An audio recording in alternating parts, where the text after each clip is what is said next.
Bienvenidos. Buenos días para los que están conectados desde América. Buenas tardes para los que están conectados desde África y Europa. Y buenas noches para los que están conectados desde Asia y Oceanía. Quisiera aprovechar esta cápsula dedicada al arbitraje en materia de derecho de familia y de sucesiones para animar a los que no sean miembros de la UIA a hacerse miembros después de este vídeo y a ser uno más de nosotros y seguir con todas las iniciativas de la UIA apoyándolas en estos momentos tan difíciles. Antes de cederle la palabra a Federico Prus, voy a dar la bienvenida en francés y en inglés. Bonjour à tous, bon après-midi à ceux d'entre vous qui vous êtes en Europe ou en Afrique. Bonjour à ceux qui nous accompagnent de l'Amérique et bonne nuit à ceux qui nous accompagnent de l'Asie et même de l'Océanie. J'aimerais en profiter de cette occasion pour demander à ceux qui ne sont pas encore membres de l'UIA de s'enregistrer comme membres ou bien de le considérer et pouvoir participer à toutes nos autres activités et donner son soutien à notre chère organisation. Avant de passer la parole à Federico Prus, je vais faire la bienvenue en anglais. Good morning to all our friends from America. Good afternoon to those that are connected from Africa and Europe. And good evening to those that are with us from Asia and Oceania.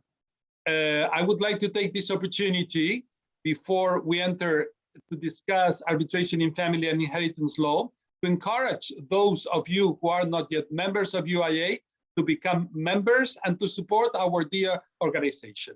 Without any further delay, I pass the floor to my friend Federico Prus, President of the Family Law Commission of the UIA. Thank you very much. Muchas gracias, Jorge.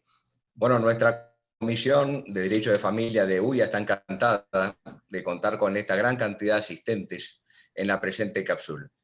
Hoy trataremos un tema que se vislumbra con muchísimo potencial y futuro, como es el del arbitraje en derecho de familia y sucesiones. A través del paso del tiempo, en las diversas jurisdicciones, resultan idénticas las preocupaciones de los litigantes, destinatarios finales del sistema de justicia, que se encuentran centradas en las excesivas demoras y extensión temporal de los procesos, en particular en que se resuelva su caso particular. Que quienes tengan a cargo al resolver sean especialistas en el tema y que pongan atención y dedicación al caso concreto. La transparencia y honestidad, los costos del litigio y la confidencialidad. En aquellos casos en que no hay una posibilidad de autocomposición del conflicto, sea en forma directa o por intermedio de mediación previa, deberá finalmente resolverse por un tercero imparcial, tradicionalmente por la vía judicial. Sin embargo, el arbitraje en derecho de familia y sucesiones está teniendo auge en algunas jurisdicciones y se insinúa como lo futuro o lo deseable.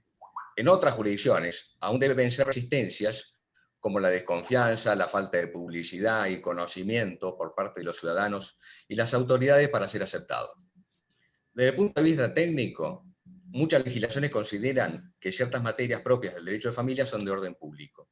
Asimismo, deben articular lo referido a la intervención de las defensorías de menores, etc. Pero luce más evidente su aplicación en temas patrimoniales. Todo ello debiendo estipularse en forma clara y precisa los límites y alcances de los compromisos arbitrales. Pese a lo exiguo del tiempo, en esta cápsula, los oradores harán una aproximación a estos temas. Para ello contamos con 4 expositores de reconocido prestigio, provenientes de diversas jurisdicciones, con diversas experiencias, que aportarán el punto de partida de posteriores análisis más profundos. Ellos son Laurence Kiefer, Luisa Raluki Navarro, Simon Bruce y Elodie Moulin. A todos los asistentes les comento que a medida que vayan exponiendo los speakers y tengan preguntas, las formulen por escrito y al final de todas las exposiciones Habrá un tiempo dedicado a preguntas y respuestas en el que se seleccionan preguntas formuladas. Good morning also to America, good afternoon in Europe and Africa, good evening in Asia and Oceania. Our Family Law Commission in UIA is delighted to have this large number of attendees in this present capsule. Today, we will deal with a topic which is envisaged to have a great potential and future, as is arbitration in family and inheritance law. Over time, in the different jurisdictions, the concerns of litigants, who are the final addresses of the judicial system, have been identical and their focus on the excessive delays and long-lasting processes, in particular, where their case is solved. The fact that those in charge of taking decisions shall be specialists in the topic, and they put attention, dedication, and commitment in the specific case, transparency and honesty, the cost of lawsuits, and confidentiality. In those cases where there is not a current possibility of resolution, of self-resolution to conflict, either directly or by means by the previous mediation, it shall be finally solved by an impartial third party, traditionally solved by a judicial system. However, arbitration in inheritance and family law is becoming more popular in some jurisdictions and is implied to be the future or the desirable situation. In other jurisdictions, we still observe some resistance to be tackled, such as mistrust, lack of publicity and knowledge from the citizens and authorities to be accepted. From the technical viewpoint, many legislations consider that certain matters which are specific to the family law are part of a public order. They also have to articulate what is referred to its interventions in the minors court, etc. Its implementation in issues related to assets seems to be more evident. All this must be considered bearing in mind, in a precise and a clear way, all the limits and scope of the arbitration commitments. In spite of the exiguous time for this capsule, the speakers will introduce and approach these issues. In order to achieve this, there are 4 speakers of acknowledged prestige who come from diverse jurisdictions with different experiences and who will set the starting point for further and deeper analysis. They are Laurence Kiefer, Luisa Raluki Navarro, Simon Bruce, and Elodie Moulon. To all the participants, I would like to mention that if you have questions while the speakers are giving their presentations, you can write them down, and at the end of the presentations, there will be some time scheduled for questions and answers. Some of the questions made will be chosen. Bonjour à tous les participants. Je vous remercie de votre participation. Je vais vous dire seulement que si vous avez des questions pour les orateurs, à fur et à mesure qu'ils les posent, vous pouvez écrire la question et à la fin de toutes les présentations, il y a une session de questions et réponses et il y a une sélection de questions qui seront choisies pour les faire directement aux orateurs. Y ahora le cedo la palabra a mi comoderadora, Urquiola de Palacio, vicepresidenta de la Unión Internacional de Abogados, presidenta de la Corte de Arbitraje de Madrid, de Palacio y Asociados Abogados de Madrid, España. Muchas gracias, Urquiola. Muchas gracias, Federico. Muchas gracias por haberme invitado a comoderar esta mesa. Verdaderamente tu aproximación al tema que se va a tratar hoy es muy precisa y lo cierto es que en la UIA este tema de la arbitrabilidad en materia de derecho de familia lo habíamos tratado en enero de 2019 en el seminario de cuestiones de actualidad de arbitraje organizado por UIA y tuvimos de hecho para hablar de este tema también en aquella ocasión a Luis Raluki, al cual reencontramos hoy hablando de la cuestión. Y es que, como has dicho, es un tema importante y es un tema que parece que puede ser el futuro, porque frente a que la mediación, como has adelantado, está bien consolidada en el ámbito del derecho de familia y también en situaciones en que lo que nos enfrentamos es a cuestiones de sucesiones, el arbitraje tiene ciertas resistencias precisamente por lo que apuntabas de el interés público y en España, por ejemplo, la participación del Ministerio Fiscal en interés de los menores cuando en temas de familia y menores. Simplemente decir que otra de las reticencias que no has apuntado pero que también existe y que se da también en relación al arbitraje en general muchas veces es el tema de los costes, que dicen que si será carísimo lo del arbitraje. Y yo creo que es importante tranquilizar a todo el mundo y explicar a los clientes que para nada es caro, en el sentido de que aparte de que normalmente existen baremos establecidos por las cortes que pueden administrar los arbitrajes cuando se opta por un arbitraje institucional, es que si uno hace la cuenta de lo que puede costarle si tiene que estar emprendiendo distintos recursos ante la jurisdicción, el coste al final, el acumulado, es mucho mayor, aparte de los tiempos y de otras cuestiones interesantes. Pero seguro que de todo esto nos van a hablar nuestros ponentes. Pour dire deux mots en français, puisque Federico n'a pas introduit la matière en français, nous dirions que la question de l'arbitrage en matière de droit de famille et de succession est d'actualité. En fait, nous avions déjà traité l'affaire en janvier 2019 à un séminaire de l'UIA et c'est important d'y réfléchir, c'est peut-être le futur.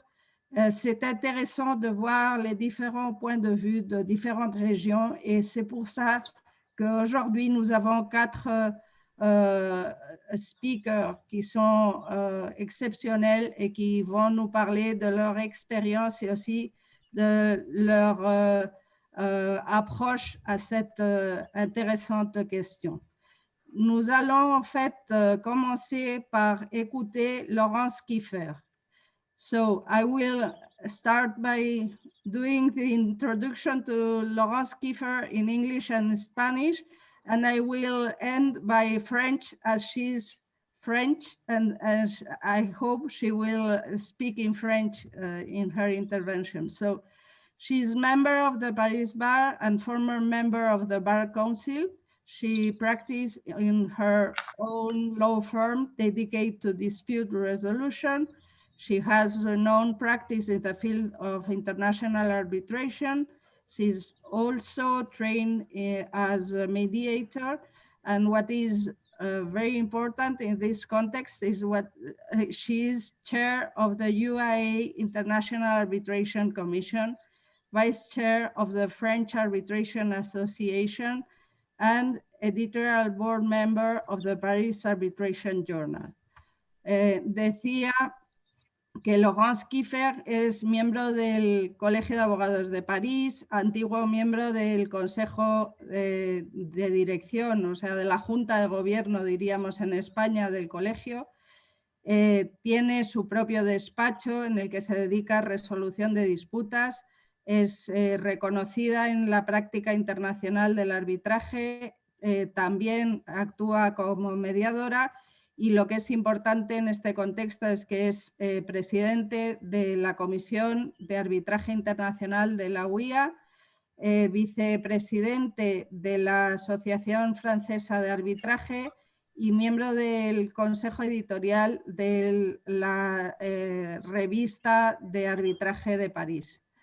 Alors, ma chère Laurence, elle est membre du barreau de Paris, ancien membre du conseil du barreau. Elle exerce dans son propre cabinet spécialisé dans le règlement des différends. Elle a une pratique reconnue dans le domaine de l'arbitrage international. Elle est également formée en tant que médiateur et ce qui est très important, elle est présidente de la commission d'arbitrage international de l'UIA, vice-présidente de l'Association française d'arbitrage et membre du comité de rédaction de la Revue d'arbitrage de Paris. Chère Laurence, la parole est à vous. Merci beaucoup, Urquiola. Merci beaucoup, Federico et la Commission de droit de la famille d'avoir convié la Commission arbitrage. Je suis ravie de la représenter pour parler de l'arbitrage en droit de la famille et en droit des successions. Si j'ai assez peu de connaissances en droit de la famille, j'ai quand même un peu de connaissances et un peu d'expérience en matière d'arbitrage. Et il m'a semblé important de poser déjà dans un premier temps les bases de ce qu'est l'arbitrage pour mieux comprendre comment il va s'appliquer au droit de la famille et au droit des successions. Et peut-être, je dirais quelques mots aussi de la façon, d'une part, du moment où on discute du développement de l'arbitrage dans ces domaines-là, et aussi la façon dont on peut recourir à l'arbitrage pour ce type de litige. My presentation will be made around 3 chapters. What is arbitration? Why arbitration might develop in the field of family law and inheritance law disputes, and finally, how arbitration may be referred in family law and inheritance law disputes. En ce qui concerne la notion d'arbitrage, je rappellerai que l'arbitrage est une justice privée dérogatoire du droit commun et que selon la définition du professeur Géresson, il s'agit d'une institution par laquelle un tiers neutre, l'arbitre, règle le différend qui oppose une ou plusieurs parties en exerçant la mission juridictionnelle qui lui a été confiée par celle-ci. Il y a donc 3 éléments très importants dans l'arbitrage. D'une part, ce tiers neutre et indépendant des parties qu'est l'arbitre. D'autre part, la fonction qu'occupe ce tiers neutre, qui est une mission juridictionnelle, à l'instar de celle du juge judiciaire. Cependant, à la différence de ce juge judiciaire étatique, l'arbitre ne dispose pas de l'impérium, c'est-à-dire du pouvoir de faire exécuter sa décision, et c'est la raison pour laquelle la sentence arbitrale qu'il rendra devra faire l'objet d'une procédure d'exéquatur visant à la rendre exécutoire pour obtenir une exécution forcée au cas où elle ne serait pas exécutée spontanément. Et le 3e élément, ce sont les parties qui elles-mêmes prévoient cet arbitrage. Ce caractère contractuel de l'arbitrage est extrêmement important dans le contexte que nous allons examiner, puisque c'est elles qui vont prévoir, par le biais d'une convention d'arbitrage, la mission de l'arbitre et donner compétence à l'arbitre. L'arbitre tire sa compétence de la volonté des parties de soumettre leur litige à l'arbitrage. L'arbitrage a essentiellement eu un grand succès en matière commerciale et notamment au niveau international, puisqu'il est devenu le mode normal de règlement des litiges en répondant aux besoins d'un mode de règlement des litiges adapté au commerce international. On vante ses atouts en parlant de sa neutralité, notamment dans les litiges commerciaux internationaux, puisqu'on le sort d'un environnement judiciaire national pour le mettre dans une procédure anationale, si j'ose dire, même s'il y a un lieu de l'arbitrage, on va sortir du giron des tribunaux judiciaires. On vante sa confidentialité, puisqu'on n'a pas le caractère public de la justice étatique, même si ça n'est pas le propos de venir là-dessus, mais la confidentialité doit bien être rappelée. L'intérêt de l'arbitrage est aussi le choix de l'arbitre. Les parties peuvent choisir l'arbitre, le juge, de leur contrat qui est le plus adapté. Enfin, il y a un mode de preuve qui est beaucoup plus large que le mode de preuve des procédures judiciaires, et c'est un mode qui est devenu finalement un peu international, puisqu'il il a intégré les éléments du droit civil aux éléments de procédure de la common law, en prévoyant notamment l'administration de la preuve par la preuve expertale et la preuve testimoniale. Enfin, la sentence, alors j'ai parlé de la rapidité peut-être, non, je n'ai pas parlé de la rapidité de l'arbitrage. On dit qu'effectivement l'arbitrage est plus long qu'il n'a été par le passé, mais en réalité il est beaucoup plus court qu'une procédure judiciaire dans la mesure où la sentence est rendue en dernier ressort, il n'y a pas d'appel. Le seul moyen de l'attaquer est par le biais, le plus souvent, d'un recours en annulation qui est ouvert dans des cas extrêmement limités. Enfin, la sentence revêt une autorité de la chose jugée. Cependant, on ne peut pas prévoir l'arbitrage comme mode de règlement de tous les litiges. Par exemple, le Code civil français prévoit des limites quant aux personnes et aux matières sur lesquelles il est possible de compromettre. Ainsi, à cet égard, 3 dispositions sont essentielles lorsque l'on aborde cette question. D'une part, l'article 2059 du Code civil, je parle toujours des dispositions françaises, indique que toute personne peut compromettre sur les droits dont elles ont la libre disposition. I think it's important to explain at that time that although arbitration is possible for any people which decide in their contract to give the mission to a third neutral, which is the arbitrator, to decide on their disputes, there are limits regarding the persons who are allowed to refer to arbitration, and also regarding the limits regarding the subject matter of the dispute. Regarding the limits on the persons, Article 2059 of French Civil Code mentioned that all persons may make arbitration agreements relating to rights of which they have the free disposal. And en ce qui concerne la matière, l'article 2060 indique que l'on ne peut compromettre sur les questions d'état et de capacité de personne, sur celles relatives au divorce et à la séparation de corps, ou sur les contestations intéressant les collectivités publiques et les établissements publics, et plus généralement dans toute matière qui intéresse l'ordre public. Regarding the limitations on the topics, on the subject matter of arbitration, Article 2060 of French Civil Code mentioned that one may enter into arbitration agreements in matter of state. Sorry, one cannot enter into arbitration agreements in matters of status of capacity of person, in those relating to divorce and judicial separations, or on controversies concerning public bodies and institutions. La loi du 18 novembre 2016 de modernisation de la justice du 21e siècle a consacré la validité de la clause compromissoire dans les litiges non professionnels.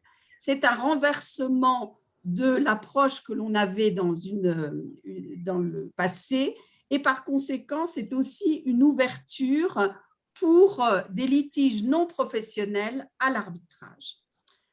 Lorsqu'une personne n'a pas contrat, non, ça ne nous intéresse pas. What is also important in terms of arbitration clause is that the arbitration clause is valid in a non-professional relationship, which is something new compared to the past. Pardon. On précisera que le droit français a un régime dualiste du droit de l'arbitrage, opérant une distinction entre l'arbitrage interne et l'arbitrage international, et que les limites que j'ai évoquées de 2059 et 2061 ne s'applique pas en matière internationale, mais ce qui est le plus important, c'est cet article 2060 qui réduit le domaine de l'arbitrage. Parallèlement à ce mouvement d'extension du domaine de l'arbitrage aux non-professionnels, si j'ose dire, le droit de la famille et des successions a fait l'objet d'une déjudiciarisation. La réforme du droit des successions et libéralité intervenue le 23 juin 2006 a entendu simplifier, rationaliser, accélérer la liquidation et le partage des indivisions, mais également l'ordonnance du 15 octobre 2015 a porté simplification et modernisation du droit de la famille. Et enfin et surtout, dirais-je, la loi du 18 novembre 2016 de modernisation, toujours celle-ci, de modernisation de la justice du XXe siècle, a créé le divorce par consentement mutuel sans recours au juge.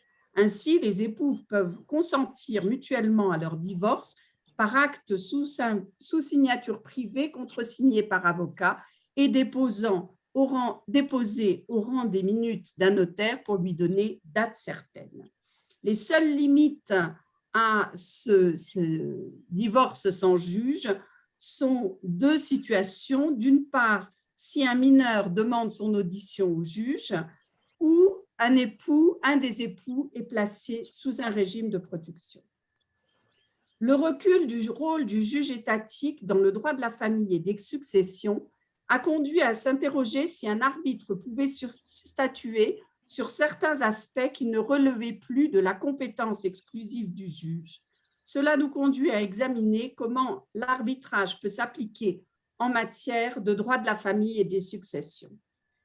Just some words in terms of English summary. In France, the last pieces of legislation illustrates a fallback position of the judge, which constitutes an opportunity for the development of arbitration in the field of family law and inheritance law disputes.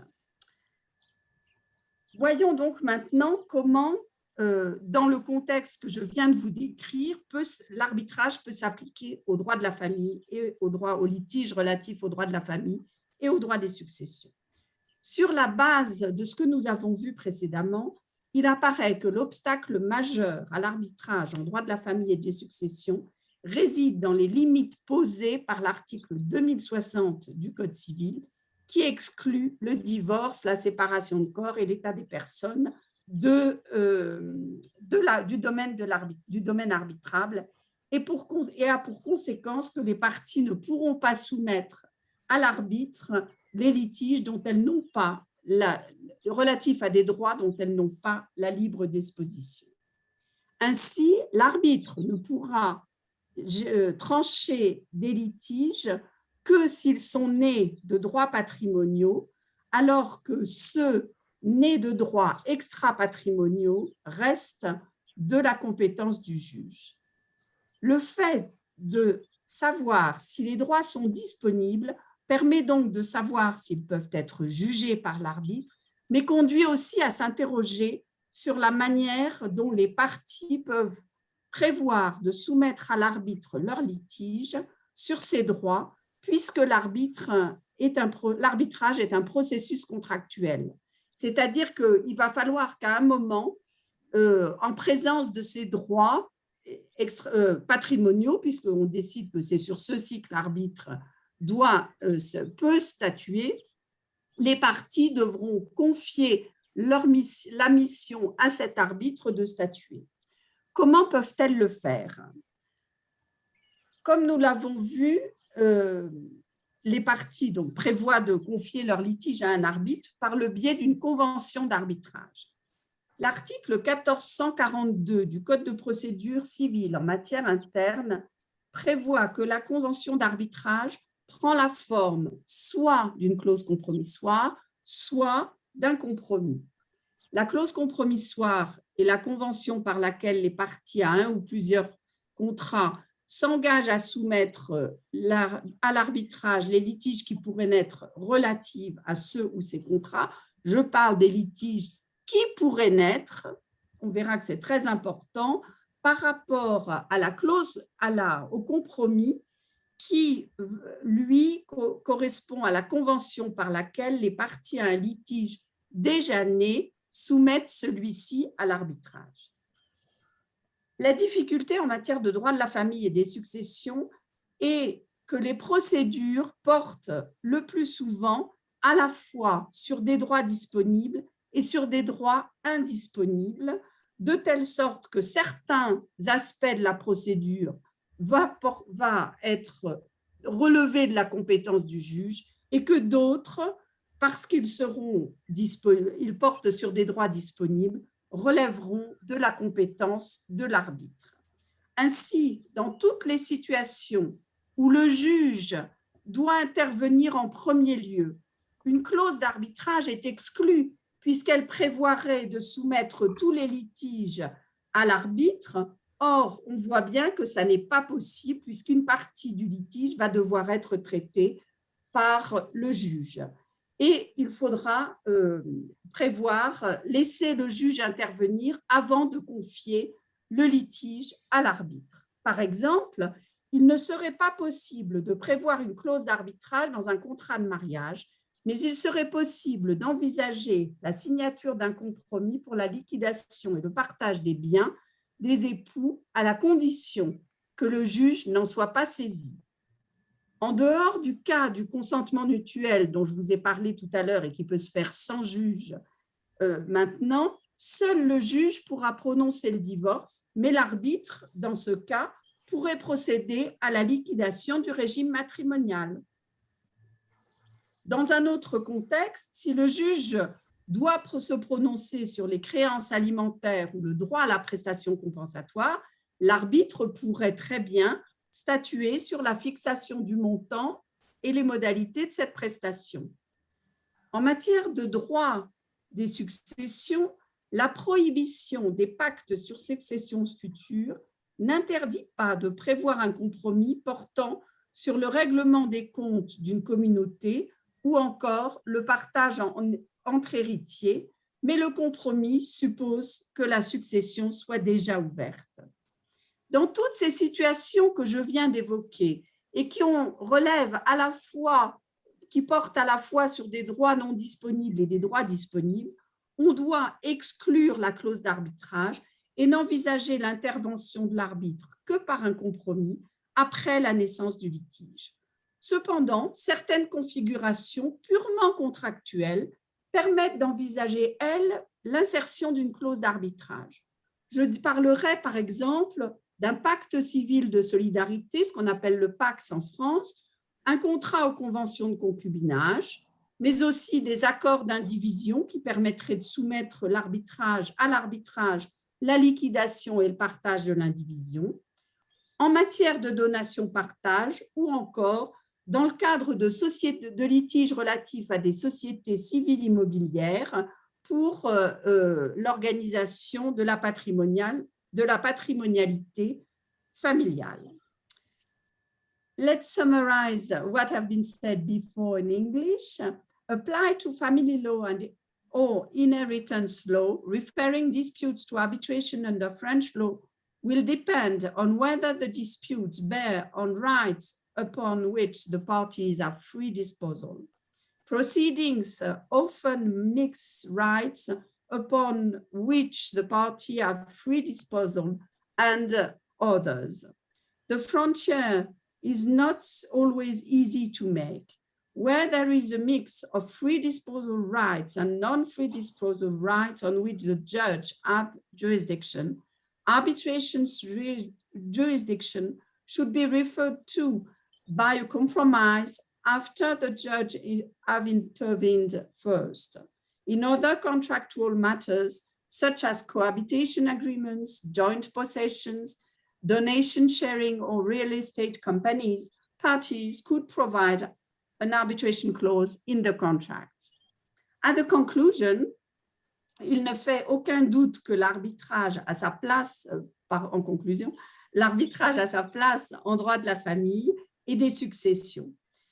J'ai peut-être un petit bémol. Est-ce que le juge recule du juge judiciaire dans ces matières profitera à l'arbitre qui est un autre juge ou est-ce qu'il profitera au mode amiable de résolution des litiges, mais c'est un autre débat. There is no doubt that arbitration may play a role in family law and inheritance law disputes.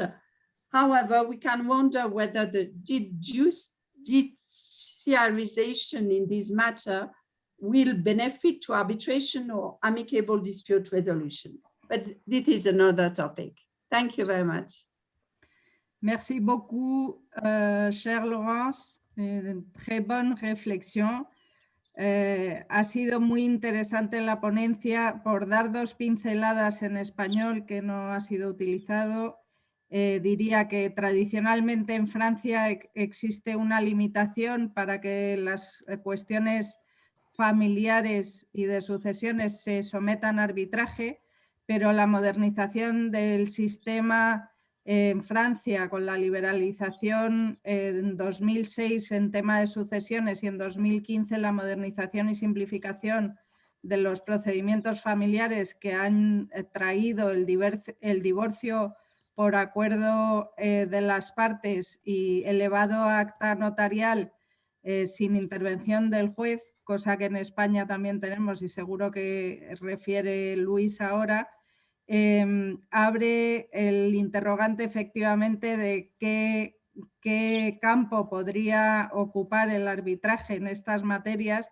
y ha explicado Laurence cuál es el problema en las materias que no son disponibles y que son referidas a derechos extrapatrimoniales que son reservados expresamente a resolución por el juez, pero sí que ve un campo posible para el arbitraje en lo que son materias como la liquidación del régimen matrimonial o de pactos contractuales que se hayan firmado por los cónyuges o por los convivientes o otras formas de familias y que efectivamente dice podrán dar un desarrollo al arbitraje en estos ámbitos. Y seguro que ahora Luis Zarraluki nos cuenta mucho más sobre esta materia y cuáles son sus reflexiones, porque Luis es un entusiasta de esta cuestión. Me vas a permitir que simplemente diga dos palabras de presentación en los otros idiomas y termine como he hecho con Laurence en el idioma en que vas a intervenir tú. So, Luis Zarraluki is lawyer, managing director of the law firm Zarraluki Abogados de Familia. So, he is an specialist in family law. And he is, in fact, former president of the Family Law Commission of the UAE. Luis Zarraluki est avocat, directeur du cabinet Zarraluki Abogados de Familia, qui fait la pratique en droit de famille, et il est ancien président de la commission de droit de famille de l'UIA. Luis Zarraluki es abogado, director del despacho Zarraluki Abogados de Familia, que en España desde luego es sinónimo de derecho de familia en sí mismo y es expresidente de la Comisión de Derecho de Familia de la UIA y encima tiene tiempo de escribir novelas. Luis, la palabra es tuya. Muchas gracias, Urquiola. Muchas gracias, Jorge. Muchas gracias, Federico. A todos buenos días, buenas tardes y buenas noches, dependiendo de donde estemos. Como se suele decir, y es una frase muy conocida, Spain is different. Y ahora vamos a verlo.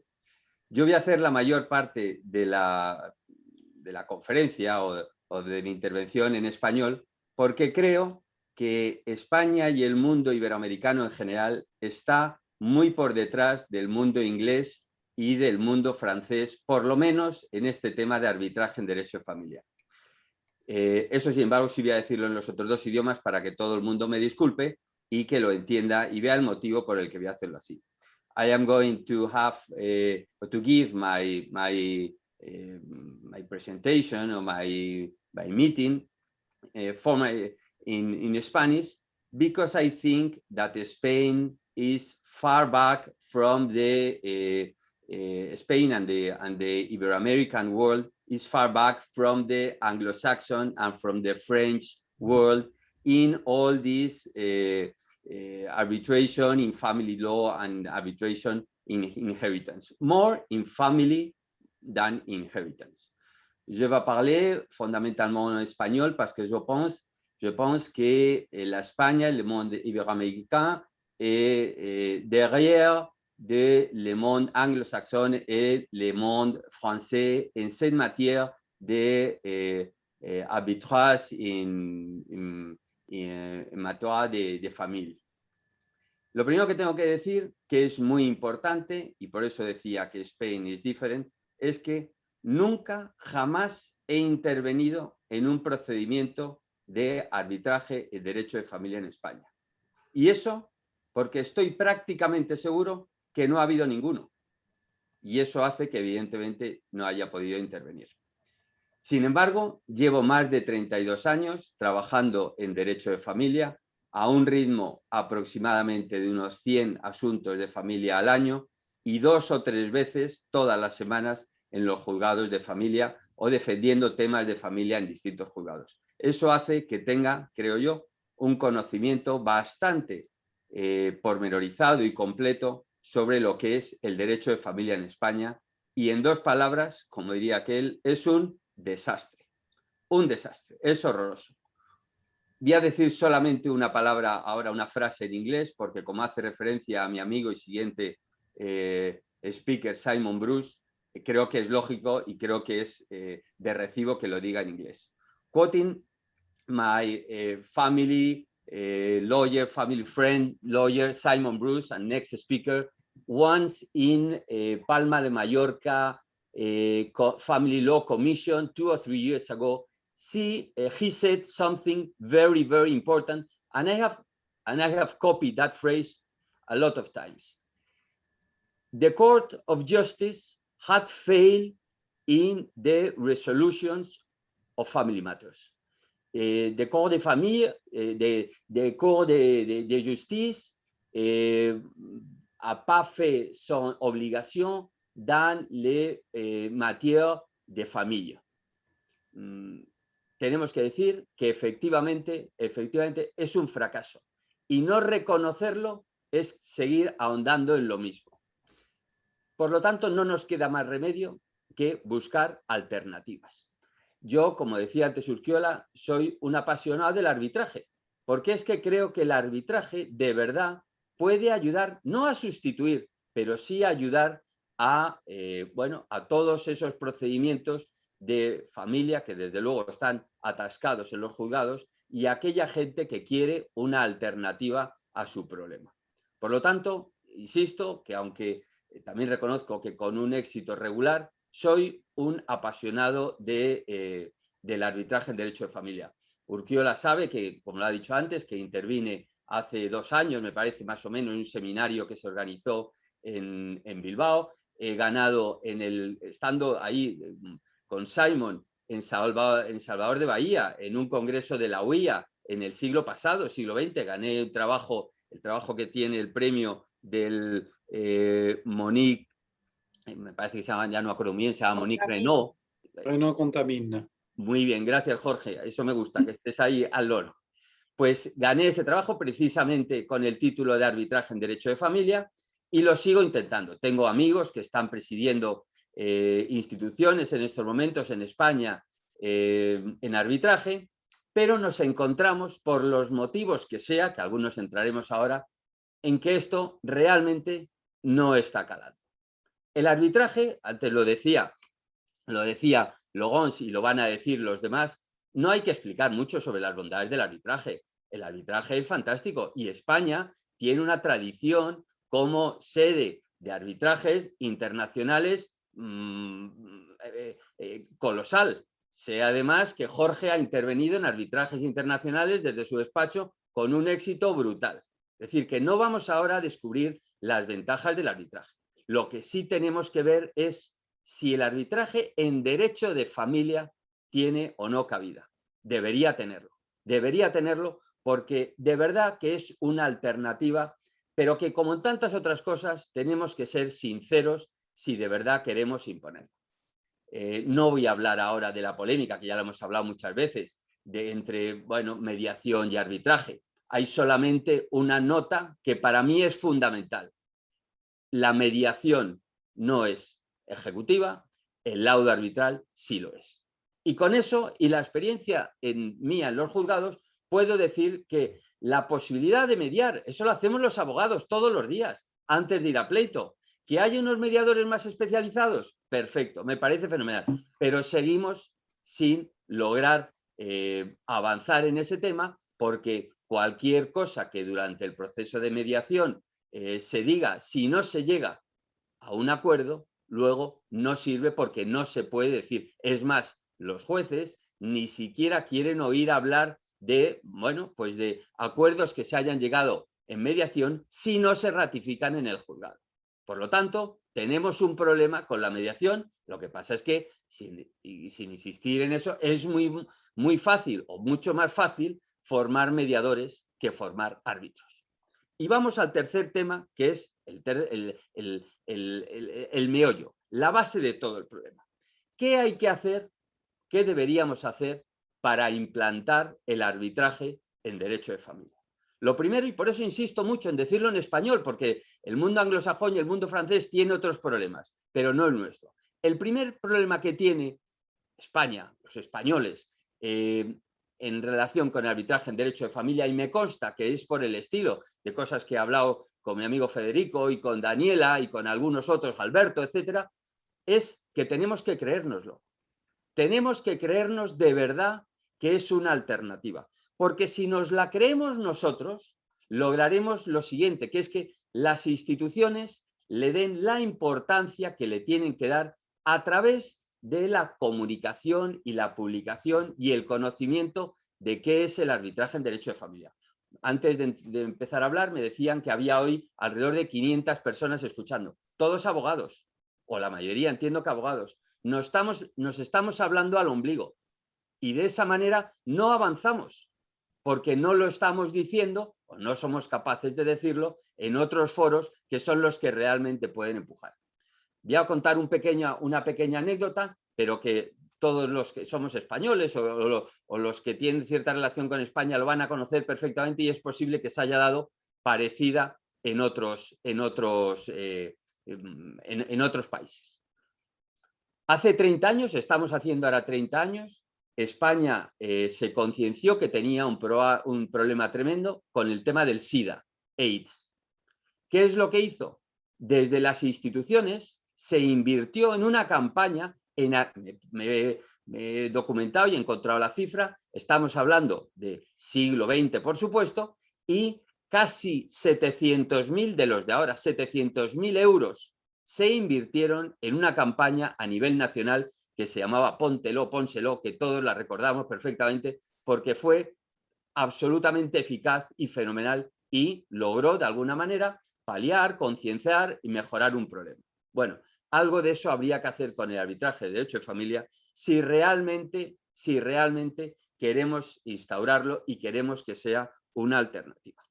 ¿Cuáles son las críticas que se hacen al arbitraje en derecho de familia? Una la había dicho antes Urquiola y además la había expresado muy bien. Dice, es que es muy caro. No es verdad.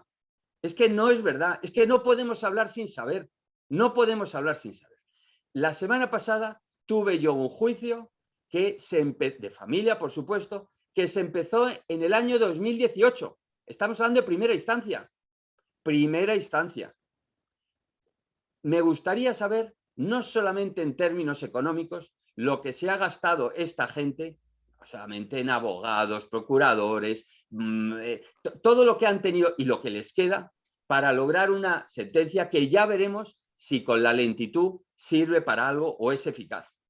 Por lo tanto, tenemos que ver que económicamente no es verdad que sea más caro y además se pueden establecer, como decía Urquiola, unos baremos, se pueden establecer muchas más.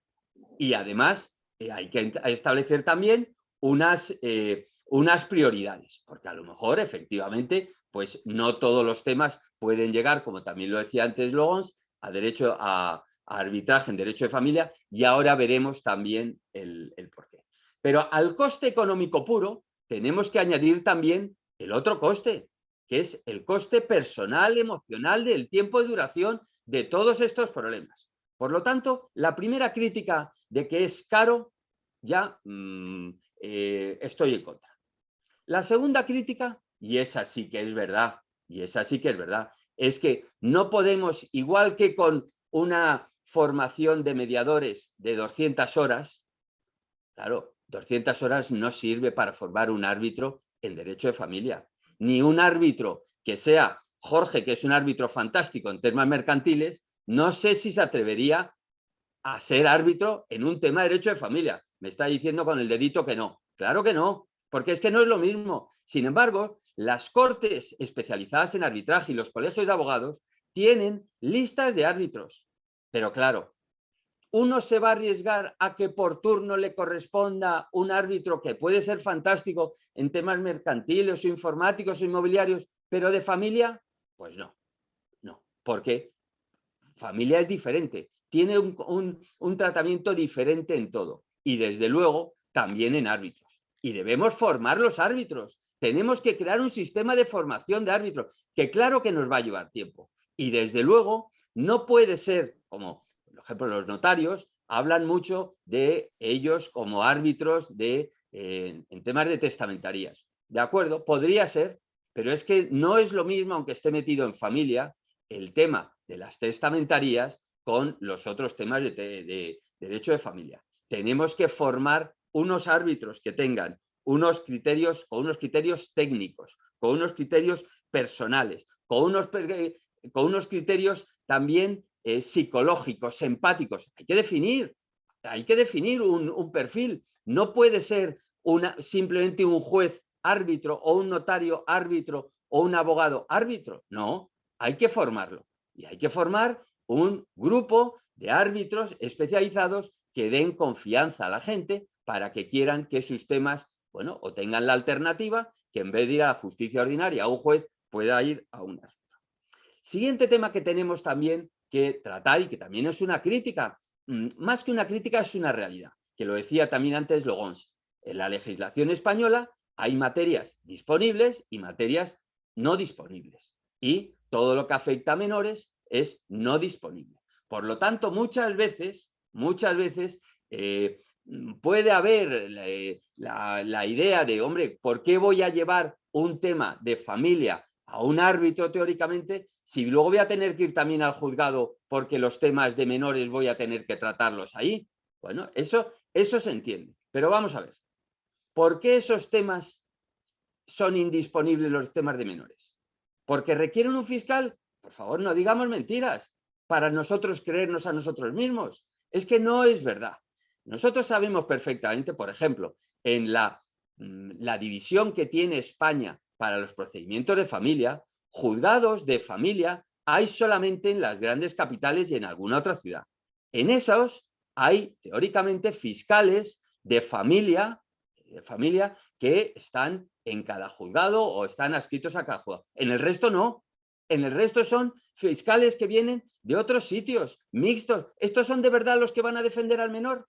De verdad, si yo fuera menor y a mí me defendiera un fiscal, que lo primero que hace es que cuando llega a la sala tiene la carpeta delante porque no sabe si hoy toca muslo o pechuga, yo, si fuera menor, cuando fuera mayor, yo no sé si le denunciaría, le demandaría, me querellaría o lo que fuera. Porque ese es mi defensor. ¿De verdad que ese es mi defensor? Eso es lo que está provocando que sea una materia indisponible porque tenga que tener un defensor.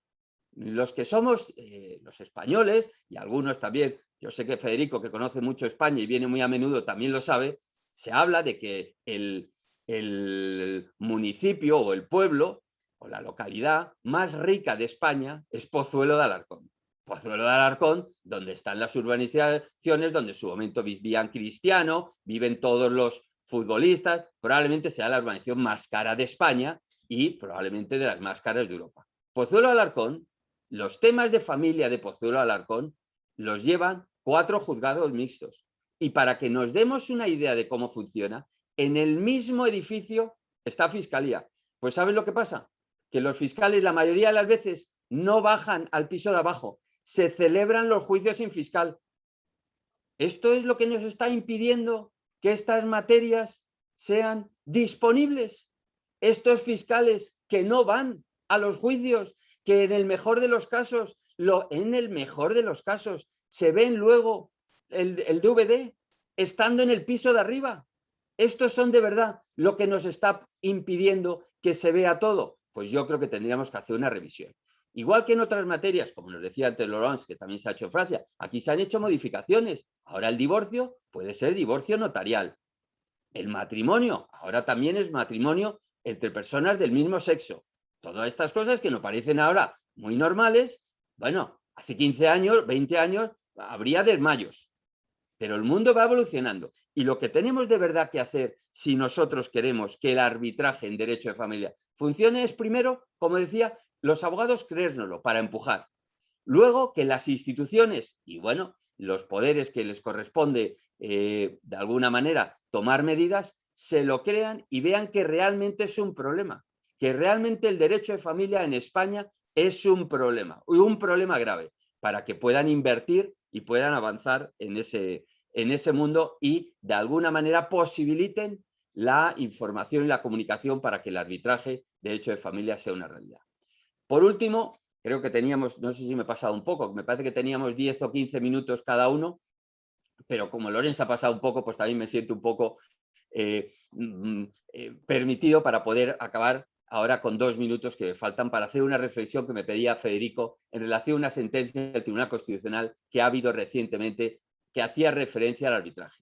Yo que Federico tenía a lo mejor una información un poco equivocada, porque sí que es verdad que el origen de todo ese laudo es un tema de una testamentaría de una de las familias más ricas de España, que efectivamente en el mundo de las testamentarías se fueron a arbitraje, tuvieron ahora un laudo, pero lo que ha venido el Tribunal Constitucional es para reafirmar un tema procesal fundamentalmente, para hablar de la bondad y de la fuerza que tienen los laudos en España y que de alguna manera soportan no solamente en España, sino a nivel internacional la labor de unos árbitros que tenemos fantásticos en materia mercantil y que lo único que yo les aprieto un poco, y aquí le tiro un dardo a Jorge y a otro también a Urquiola, cada uno por su condición de árbitro o su cargo, y tengo algún otro amigo que también es presidente recién, como dicen los argentinos, presidente recién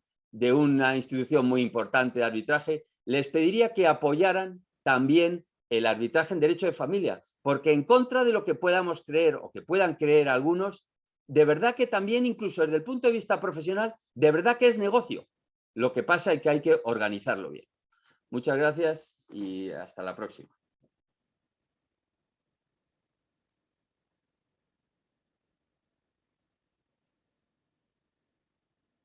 Federico, te corresponde pasar a las... Muchas gracias, Luis. Muchas gracias, Luis. Bueno, Luis has made a very good explanation also in Spanish and about the question that could be introduced into mediation, into arbitration, and what are the questions who have been disponible or not. And Spain is different, say Luis, and he remarks many things and many problems that they have in Spain in order to the public order, the justice, and the situation of arbitration.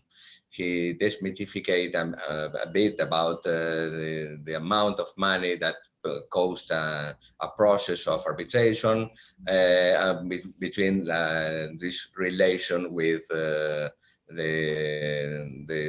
judicial system. Luis, il a fait une bonne comparaison entre le système d'arbitrage et le système judiciaire en Espagne. Il a remarqué la différence et la singularité de l'Espagne dans ce procès de l'arbitrage, de la situation de l'arbitrage. Et même encourager la promotion de l'arbitrage sans oublier des problèmes et des questions qu'il doit faire face pour qu'il obtienne un bon réussi. Maintenant, je vais présenter à Simon Bruce. Simon is a past president of the Uya Family Law Commission. Simon has practiced family law for 38 years, and he works half-time pro bono as an advisor in a family law clinics, and half-time in a law firm for a company in London. And Simon, en español, es un expresidente de la Unión Internacional, de la Comisión de Familia de la Unión Internacional de Abogados. Ha tenido una práctica legal como abogado de hace 38 años y trabaja a mitad de tiempo como consejero en clínicas de derecho de familia y mitad del tiempo como abogado en el estudio Farrer y compañía. Simon Bruce, il est ancien président de la Commission des droits de la famille. Il appartient au cabinet Farrer Company, dans lequel il travaille moitié de son temps et moitié de son temps comme conseiller dans des cliniques de droits de la famille. Simon, the floor is yours. Thank you, Federico, and hello, everybody. And now, before I start, I should explain that I'm sitting here in the garden of our little cottage in the Lake District in the northwest of England. You may hear birds, you may hear a river, you may hear my dog barking. I apologize if you hear any of those, but oh my God, you can see the sunshine. It's unbelievable. It's actually sunny in England. The pubs are open, les pubs sont ouverts, on a coupé les cheveux, we've had our haircut, and I've got my vaccine passport, so I can go anywhere. Anyway, that's the beginning, and now let's talk about arbitration.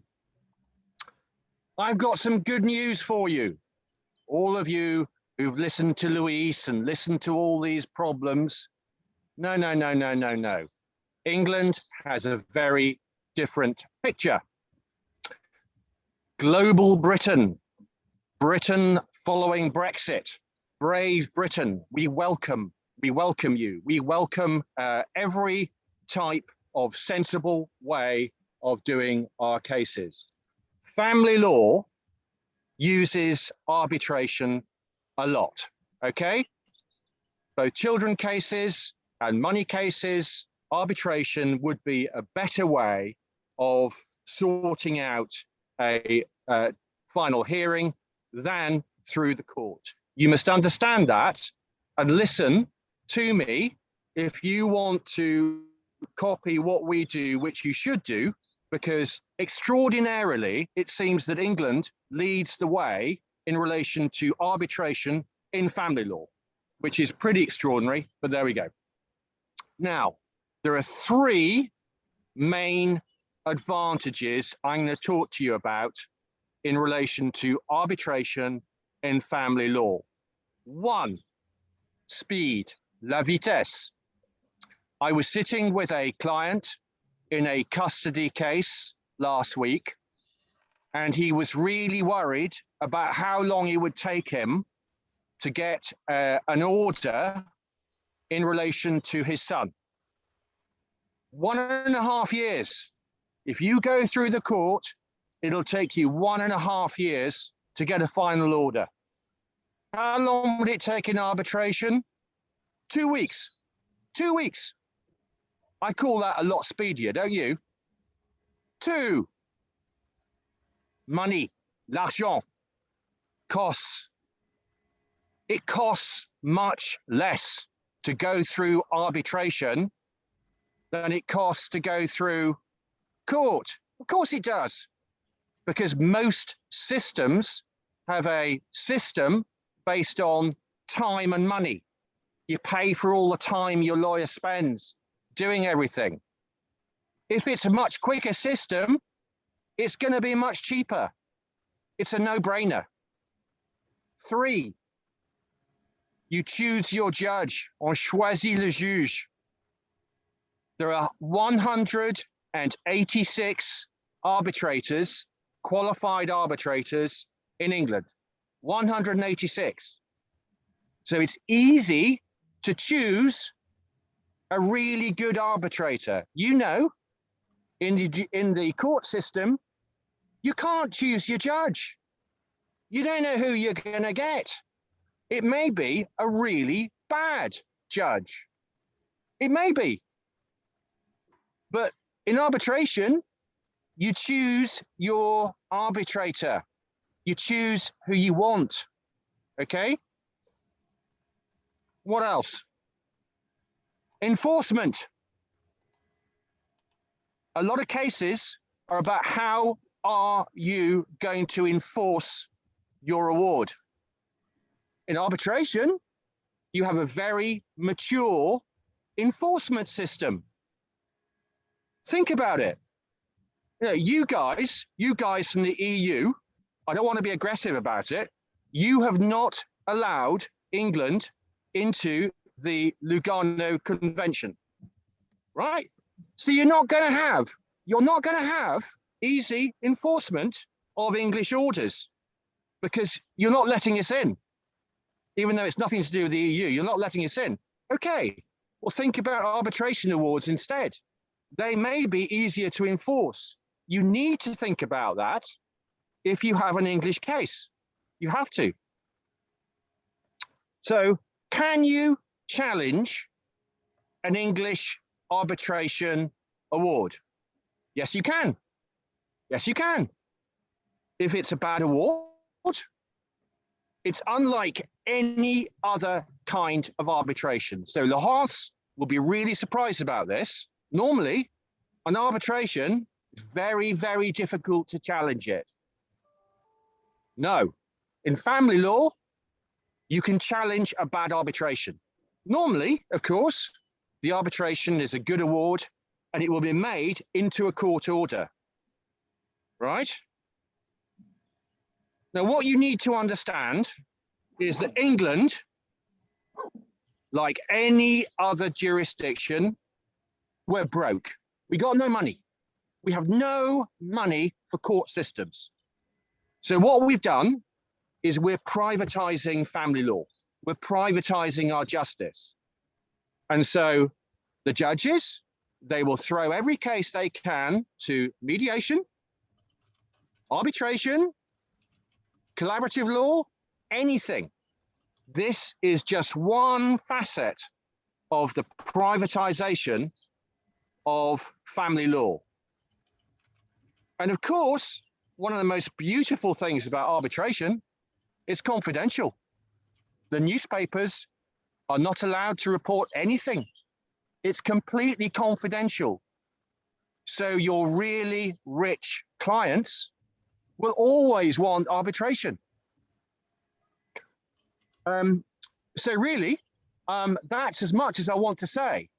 And I hope that's given you a really good picture of how arbitration has got a really big future. And, you know, guys, we should be doing these sessions on arbitration quite regularly because this is going to be a very maturing discussion and there needs to be more mutual discussion between jurisdictions in relation to how we do these cases. Thank you so much, Federico.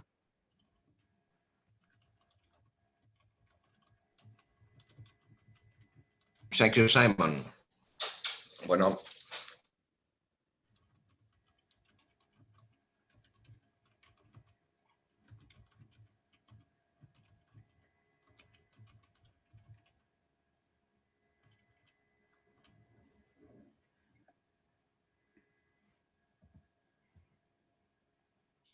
Sorry, but it has go out. Sorry, but it has go out. Wait. Federico, you are... Use. I am in. Yes. We have seen Simon and his explanation also in English and a bit in French. And for doing a small summary in Spanish, Simon se refirió un poco a las ventajas evidentes del arbitraje en Inglaterra en cuanto a costos, en cuanto a tiempos, en cuanto a la posibilidad de elección de los árbitros, en cuanto a la ejecutabilidad también de las situaciones, y finalmente a un tema bastante interesante, que es que una Inglaterra también tiene sus problemas de costos en cuanto al mantenimiento del sistema de la justicia, y que esto de hecho implica una privatización del sistema de la justicia, bueno, lo cual lleva o podría llevar a una serie de preguntas, respuestas después en lo que la última parte de nuestra sesión. And now this is the turn of Elodie Moulon. Elodie, elle est présidente du CALIF, du Centre d'arbitrage de litiges familiaux, presidenta del CALIF, del Centro de Arbitraje de Litigios Familiares, President of CALIF, Centre d'Arbitrage de Litiges Familiales. Elle est même la directrice de Moulon Associés, c'est cabinet des avocats. Elle est avocat au barreau de Paris depuis 1990.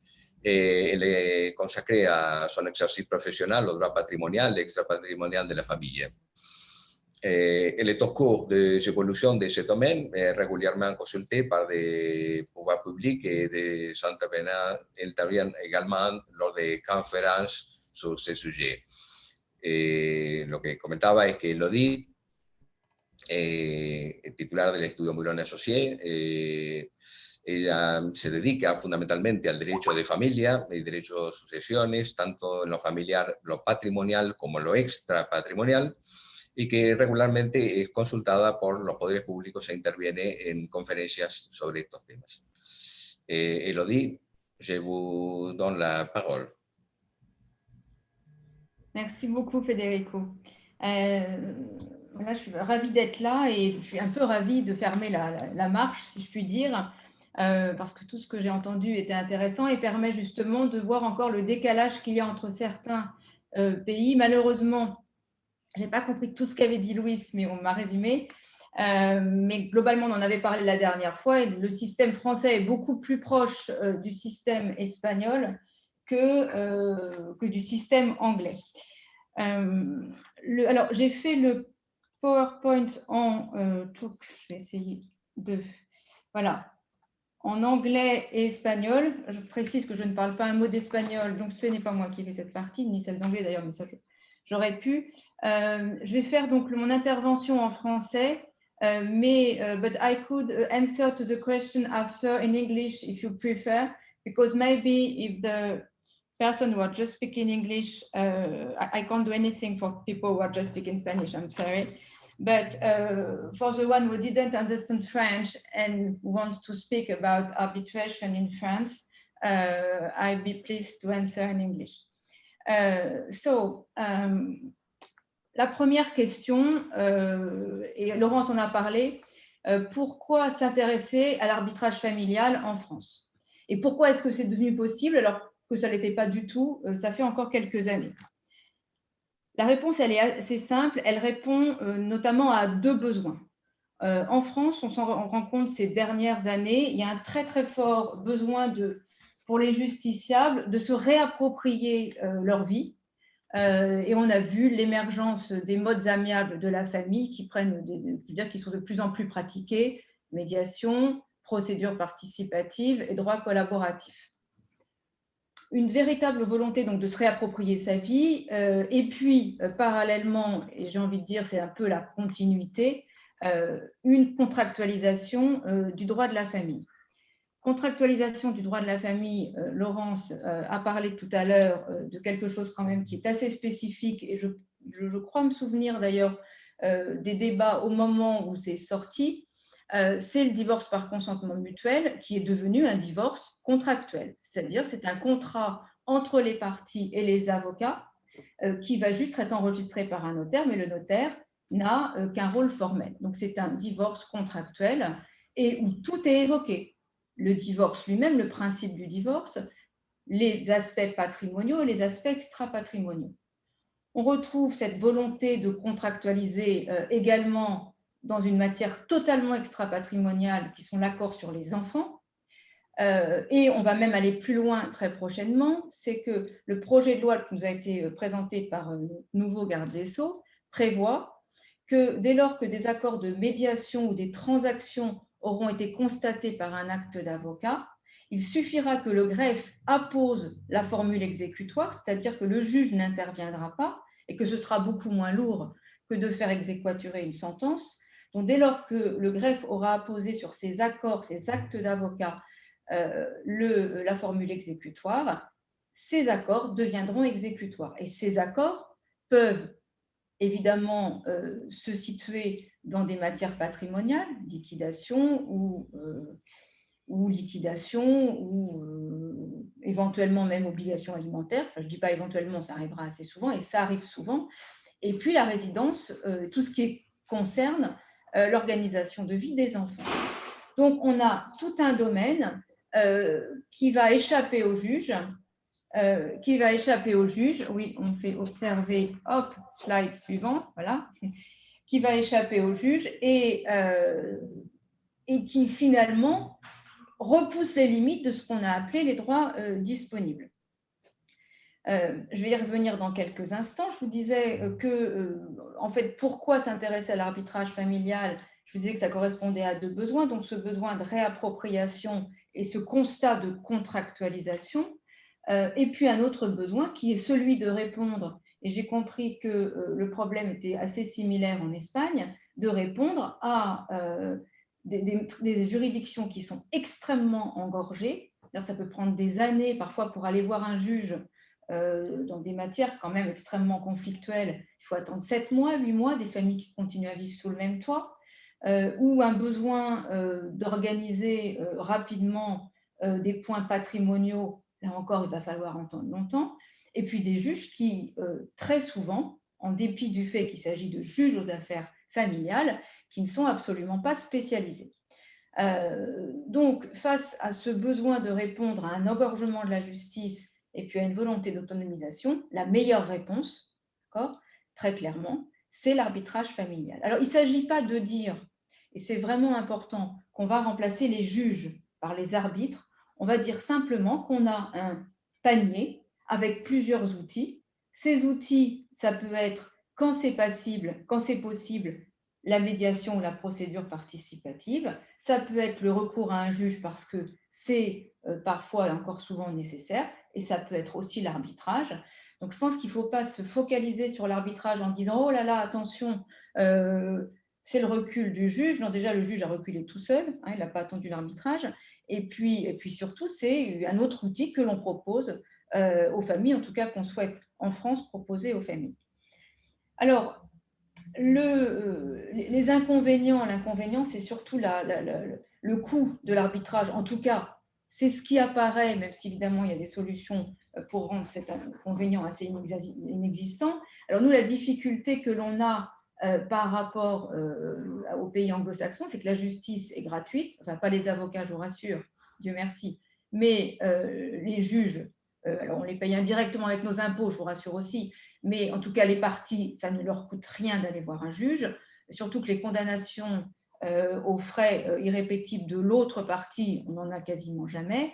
Donc c'est vrai qu'entre une justice qui coûte quasiment zéro et une justice qui sera payante, on se dit il va vraiment falloir trouver des arguments pour que les justiciables se dirigent vers la justice privée. Or, en réalité, c'est un faux problème, puisque comme l'a dit Simon également, la justice, c'est long, et ce qui est long, c'est cher, puisque ça augmente le coût des avocats, parce que les pertes sont telles, notamment en matière patrimoniale, que de toute façon, au bout du bout, ça coûte plus cher que d'avoir payé un arbitre, et qu'en réalité, me semble-t-il, l'histoire du coût est un faux problème, et c'est vrai que nous, en France, il faudra qu'on prévoie sans doute qu'on puisse avoir accès à l'aide juridictionnelle aussi dans le règlement des arbitres. Alors, je vais changer. Voilà. Donc alors, les intérêts de l'arbitrage, je ne vais pas revenir dessus puisqu'on vous en a déjà parlé, mais c'est la rapidité, la flexibilité, et puis la confidentialité, et puis surtout, me semble-t-il, c'est la possibilité de choisir un juge qui va vous donner du temps hein, qui va donner du temps aux parties, ce que ne peuvent pas faire les juges aujourd'hui, et puis être compétents dans la matière pour laquelle on leur demande d'arbitrer.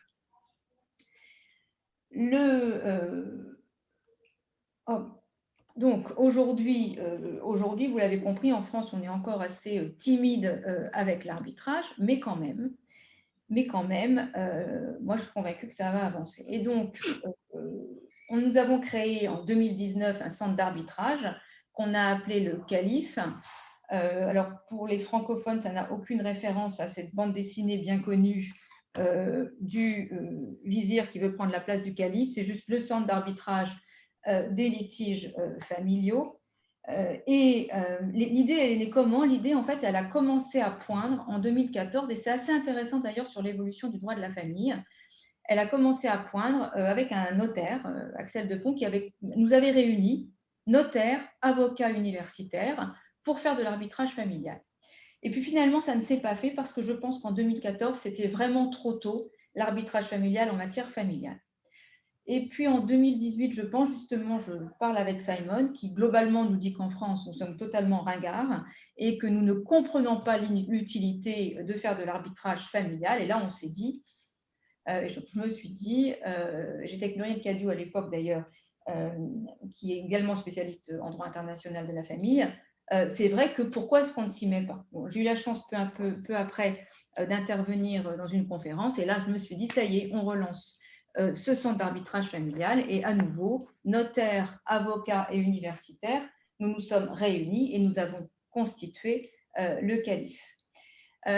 C'est vraiment important de comprendre l'idée qui est derrière le CALIF, c'est-à-dire qu'il nous a semblé fondamental pour éviter les discussions entre professions et pour offrir le meilleur service, d'être plusieurs professions. Donc, il y a des notaires qui sont spécialisés en droit de la famille, les avocats sont spécialisés en droit de la famille, mais les universitaires, les professeurs qui sont professeurs de droit, qui sont avec nous, sont spécialisés en matière d'arbitrage ou de procédure civile, afin que nous soyons totalement complémentaires. Et les parties qui veulent avoir accès à l'arbitrage choisissent tel ou tel arbitre, étant précisé qu'ils peuvent choisir un arbitre qui ne soit pas un arbitre choisi par le CALIF.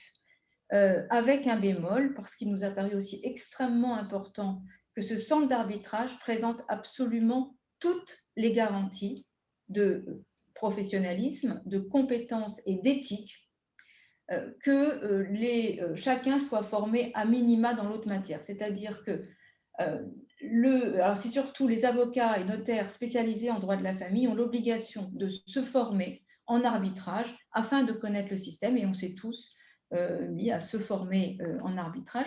Ce qui est d'ailleurs assez intéressant parce que c'est vrai que les spécialistes de droit de la famille, l'arbitrage, ça fait encore 3 ou 4 ans, mais c'était une autre planète. Voilà, donc on s'est formé à cette matière afin de pouvoir être totalement réactif. On a prévu dans ce sens une charte d'éthique extrêmement sévère et des conditions d'accès, mais vous pouvez aller voir le site.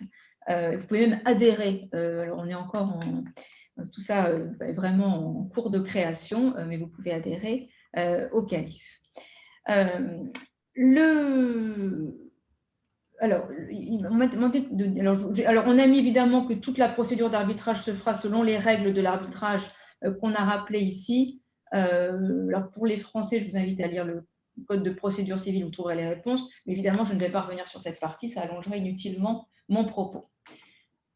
Alors, ce qui est intéressant, d'ailleurs, le CALIF l'offre également, mais ce qui est intéressant en arbitrage, et je vous l'ai dit au début, je vous l'ai dit, il y a véritablement une volonté de se réapproprier sa vie lorsqu'on se sépare ou lorsqu'on se retrouve héritier, ou en tout cas en matière familiale, une volonté de se réapproprier sa vie, alors soit en trouvant soi-même la solution, soit en désignant quelqu'un qui va la trouver pour nous, mais quelqu'un que l'on choisira.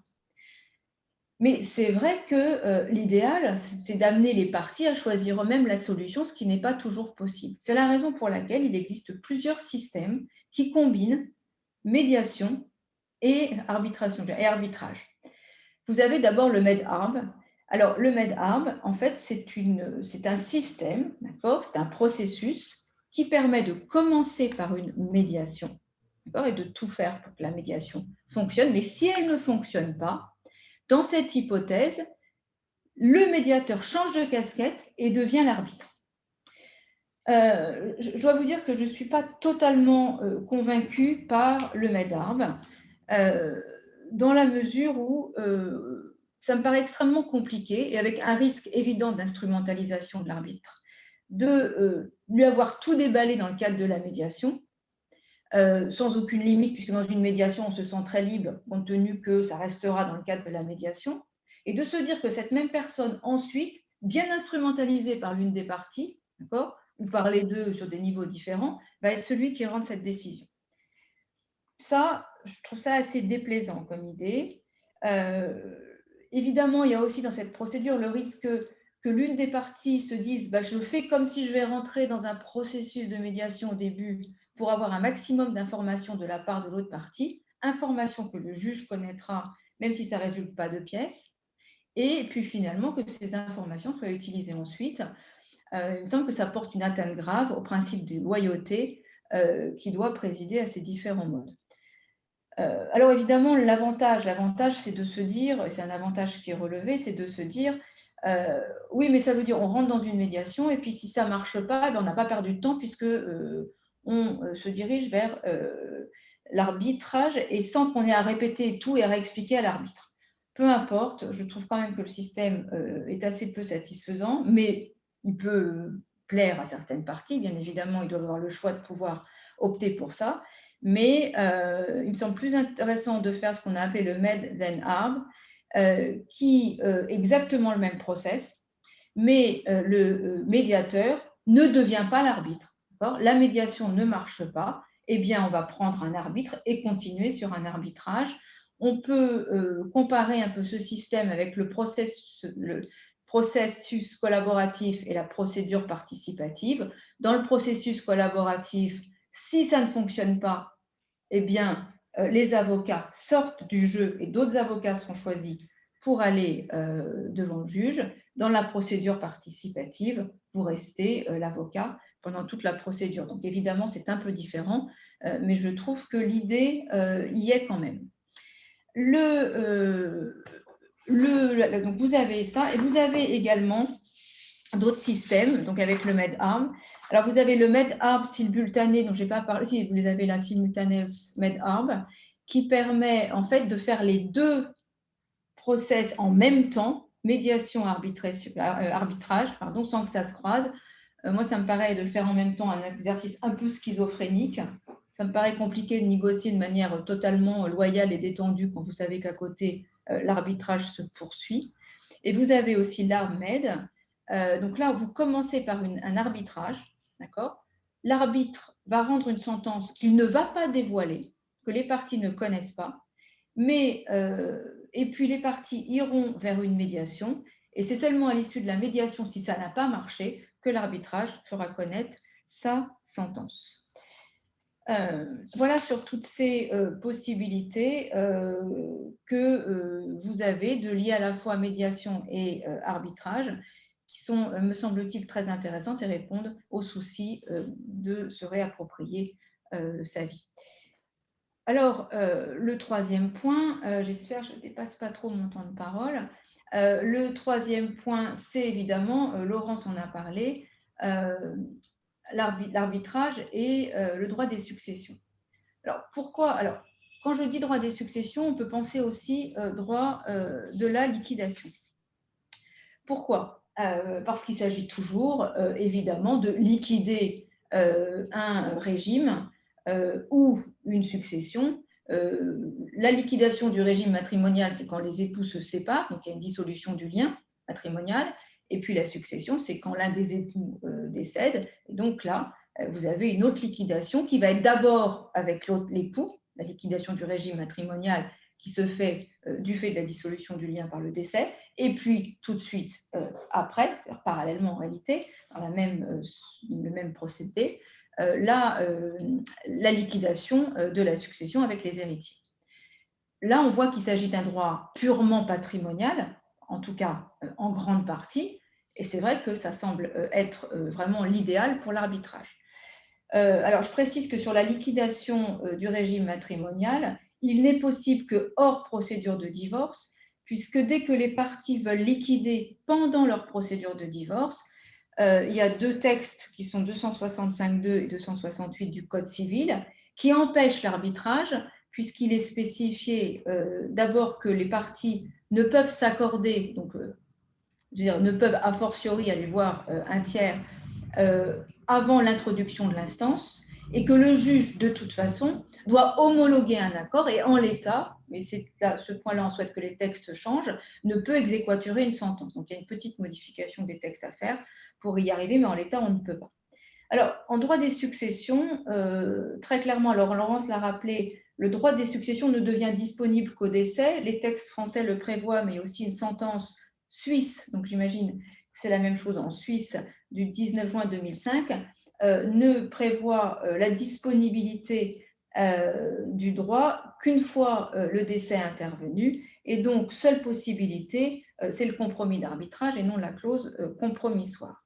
Alors, sauf, on imagine, un testament qui aurait été rédigé à l'étranger, dans un pays qui reconnaît parfaitement, puisque le règlement européen notamment reconnaît cette possibilité, mais un pays qui accepterait cette clause compromissoire en matière de succession, il n'y aurait pas de difficulté a priori pour la France d'avoir à reconnaître un tel testament dès lors qu'il n'a pas été fait sous l'empire du droit français. Pour l'instant, en l'état, le droit français ne l'autorise pas. Donc, aujourd'hui, alors est-ce qu'on a des exemples? On a un fameux exemple qui est l'arrêt Vasarely, 2015, un arrêt de novembre 2015. Donc, Vasarely, c'est un peintre.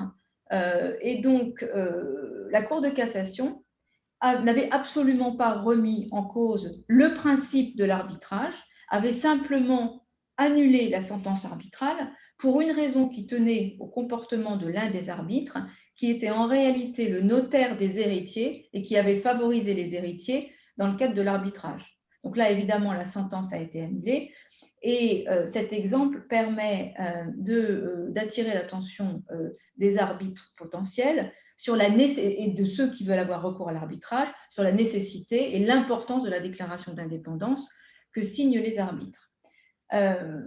Alors, il y a vraiment, je pense, un exemple en droit français qui démontre véritablement l'intérêt de l'arbitrage en matière familiale. C'est, certains d'entre vous ont dû en entendre parler, c'est l'affaire Johnny Hallyday. L'affaire Johnny Hallyday qui s'est d'ailleurs pas clos par un arbitrage, mais par un accord, c'est encore mieux, si je puis dire, quoique sur l'exécution, ça reste à voir, posait un certain nombre de problèmes. Posait le problème de quel était le pays compétent, France ou États-Unis, quelle était la loi applicable, France ou États-Unis. Dans l'hypothèse où la loi applicable était la loi française, quid du trust qui avait été conclu aux États-Unis, plus toutes les questions que pouvait poser la succession elle-même. Donc vous imaginez un cas comme ça qui reste quand même un cas assez classique en matière de succession internationale. Vous avez à peu près 15 procédures possibles, à minima, puisque chacune des décisions peut donner lieu à un recours. Donc, vous imaginez dans cette hypothèse le nombre de procédures possibles, le coût pour les parties et le nombre d'années que ça allait prendre pour trouver une solution. C'est d'ailleurs tous ces éléments qui font que les héritiers, a priori, ont préféré trouver un accord. Voilà. Et là, dans cette hypothèse, évidemment que l'on pense à un arbitrage international afin de trouver une solution plus rapide et aussi sûre, puisque, vous le savez, les sentences arbitrales circulent de manière assez efficace entre les différents pays, ce qui est d'ailleurs peut-être un plus par rapport à une décision, parce que les décisions ne fonctionnent pas toutes de manière assez efficace, aussi efficace à travers les différents États. Alors là, vous allez me dire, oui, d'accord, mais là, si on comprend, puisque c'est un arbitrage international, je tiens assez clair, les procédures peuvent être aussi longues, même s'il s'agit d'une procédure franco-française. Et donc, le mérite de l'arbitrage en matière successorale ne fait aucun doute. Et ce d'autant que, comme je vous l'ai dit, il faut souvent commencer par liquider le régime matrimonial avant de liquider la succession, ce qui donne lieu à des procédures assez longues, et ce d'autant que les dispositions du Code civil renvoient, lorsque les opérations sont complexes, à un notaire qui revient en permanence vers le juge, qui renvoie en notaire, et vous avez un go-between qui peut durer des années. Alors évidemment, ne pourra pas être soumis à l'arbitre la nullité d'un testament dans lequel on remet en cause la capacité des parties, parce que tout ce qui est lié à la capacité des parties fait incontestablement partie des droits indisponibles et donc ne peut pas être soumis à un arbitre, de même que ne pourra pas être soumis à une partie tout ce qui concerne la qualité de l'héritier elle-même, qui peut être lié d'ailleurs à la filiation de celui-ci, et ce qui pose donc des difficultés que l'arbitre ne peut pas résoudre, mais il pourra résoudre, une fois que ce problème-là sera réglé devant un juge, tout ce qui concerne les conditions, respect des conditions formelles, l'interprétation du testament, là je vais changer de, voilà, l'interprétation du testament, le partage, alors les récompenses et les créances, c'est-à-dire ça c'est le régime matrimonial, la liquidation du régime matrimonial, enfin vous voyez un certain nombre de choses qui sont des choses extrêmement importantes et dont le règlement peut donner lieu à des années de procédure qui pourront ainsi être évitées. Je vais conclure parce que j'ai le sentiment d'avoir largement dépassé mon temps de parole. Pour finir, moi je suis extrêmement optimiste sur le développement de l'arbitrage familial. Les pouvoirs publics sont assez, alors pas complètement convaincus, mais on voit l'évolution actuelle. Il va y avoir une nécessité de trouver des solutions, en tout cas nous en France, compte tenu de l'encombrement des juridictions et aux besoins des parties de se réapproprier leur vie, et puis à cette vague de contractualisation qui démontre bien que droit disponible, c'est quand même à géométrie variable puisqu'on peut trouver des accords même sur les enfants. Ce qui est sûr, c'est que nous serons obligés en France de procéder par étapes, c'est-à-dire de commencer l'arbitrage familial d'abord uniquement sur les matières patrimoniales et puis peu à peu, on verra ce que ça donnera. Il faut aussi qu'on réussisse à convaincre les juges, mais beaucoup sont déjà convaincus, qu'on ne leur prend pas leur travail, d'accord, que voilà, on est chacun sur notre terrain et qu'au contraire, ça va leur permettre de passer plus de temps dans les matières où leur rôle est vraiment essentiel et de le faire plus rapidement. Et puis aussi, troisième et quatrième point, mais j'ai envie de les lier, c'est de convaincre les avocats, d'accord, en matière familiale, que l'arbitrage est une solution qui est une solution viable, et puis également de convaincre les justiciables, alors j'aime pas le terme justiciable puisqu'on est dans l'arbitrage, mais c'est pour simplifier mon propos, les parties en tout cas, ou les époux, en fait, ou les parties, de l'utilité d'avoir recours à ces modes, alors pas de résolution amiable, mais à ce mode alternatif. Voilà, donc voilà, c'est encore quelque chose qui est en émergence, mais moi je pense que c'est une émergence rapide. Puis il n'y a pas de raison qu'en France en tout cas, et ni en Espagne, Louis, on ne réussisse pas ce que nos voisins britanniques ont réussi de manière extrêmement efficace. Voilà. Merci beaucoup. J'espère que je n'ai pas été trop longue et que c'était clair. Et je vous souhaite à tous une très bonne fin d'après-midi. Et je suis prête à répondre aux questions en anglais si ça peut vous aider, ou en anglais ou en français. De toute façon, c'est les deux seules langues que je parle. Et préciser que je parle mieux là. Le français, vous l'avez bien compris. Voilà, donc comme vous voulez. Merci beaucoup. Au revoir. Merci beaucoup, Elodie. Bon, je crois qu'il était très clair, très net en français, même en espagnol et en anglais, avec cette vue que nous avons ici sur l'écran. Pasaríamos ahora a los puntos de preguntas y respuestas. ¿Te parece, Urquiola? Yo, si te parece, ya iniciaría con una primera para Simon. Y después te dejo a vos con otra pregunta y vamos turnándonos en las preguntas.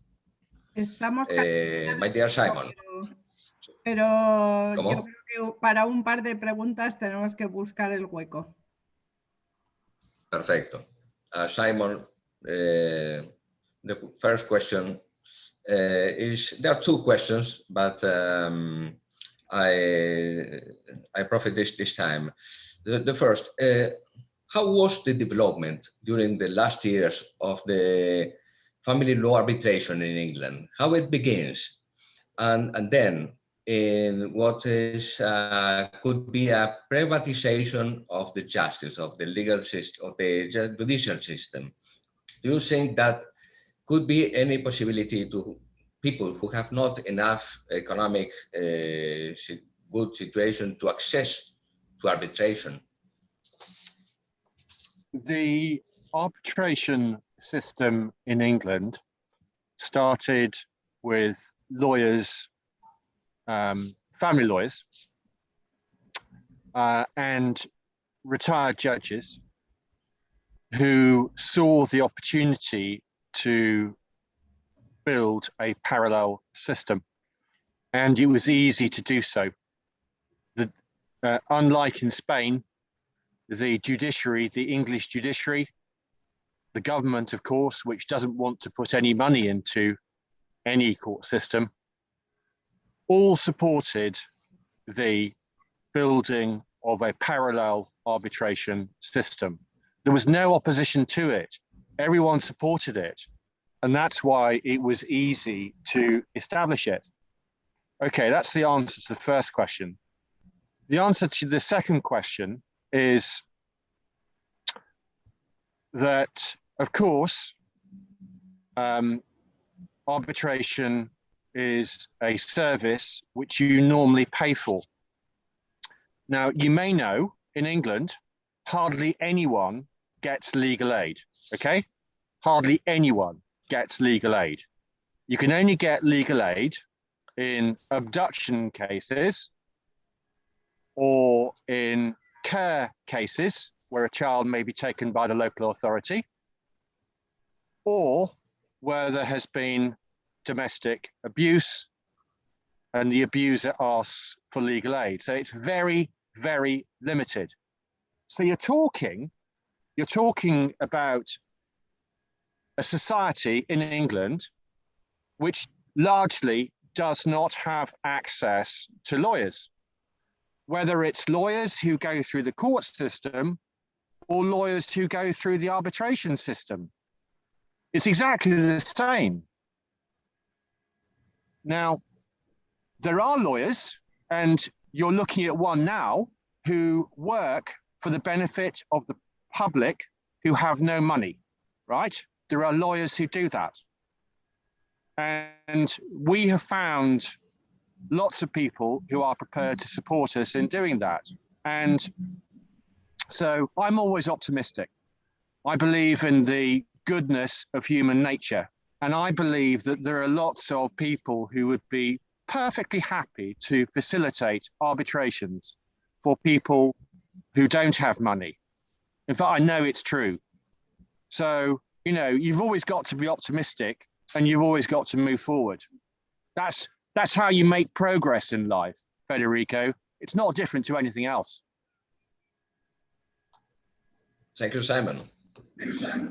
So now a question that is in English, but it's a question for French speakers and for the Spanish speaker, because they are asking the question if any chance to use arbitration with international patrimonial matters. Alors, une question qui est posée en anglais pour les speakers français et pour Luis, qui demande est-ce que vous pensez que l'arbitrage peut être utilisé pour des questions économiques internacionales? Luis, has entendido seguro. La pregunta es si el arbitraje podría utilizarse para cuestiones patrimoniales transnacionales, o sea, en que haya partes de distintos países. Creo que con esta pregunta quizá podríamos, con las respuestas que deis los tres, podríamos cerrar, si te parece, Federico. Laurence et Elodie, si vous voulez répondre à cette question, Luis répondra aussi avec son opinion et nous fermerons avec cette question puisque c'est déjà 6h15.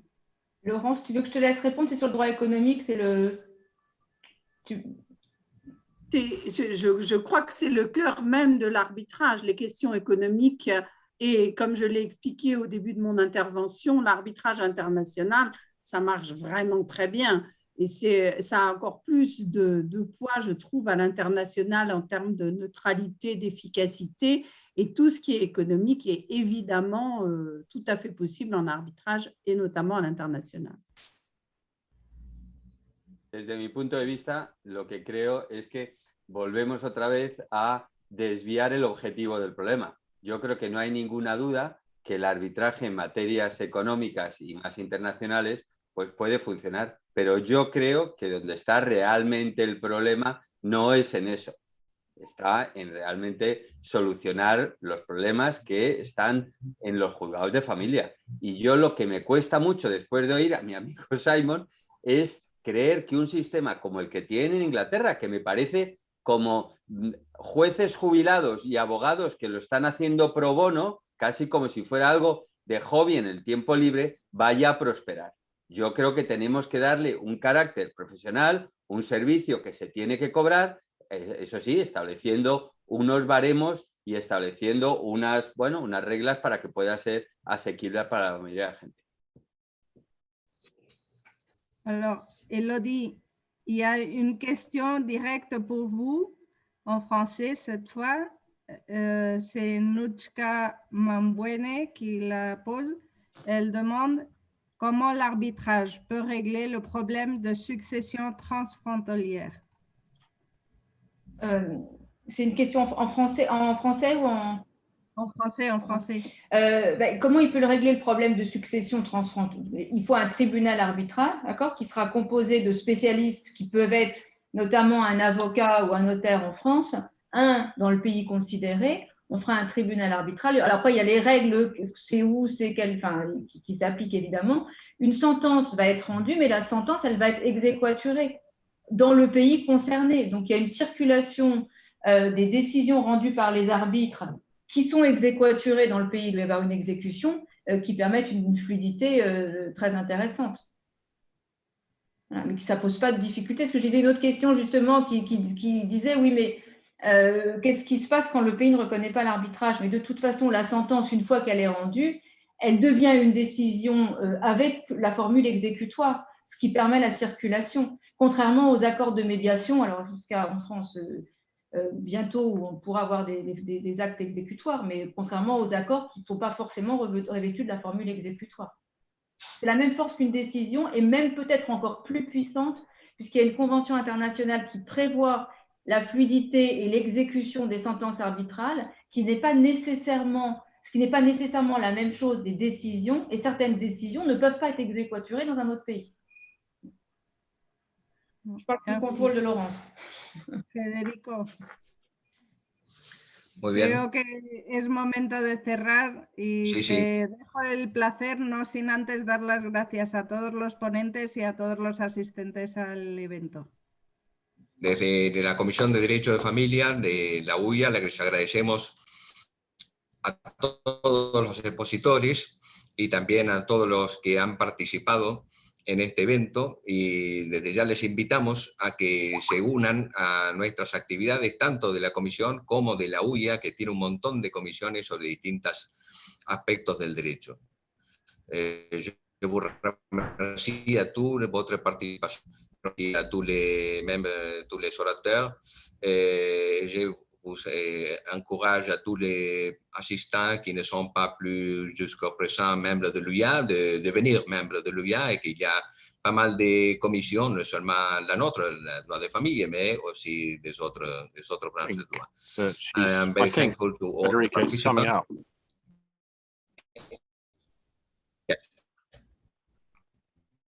To all the participants and the speakers, and to encourage you to become a member of the UIA. Hi, thank you.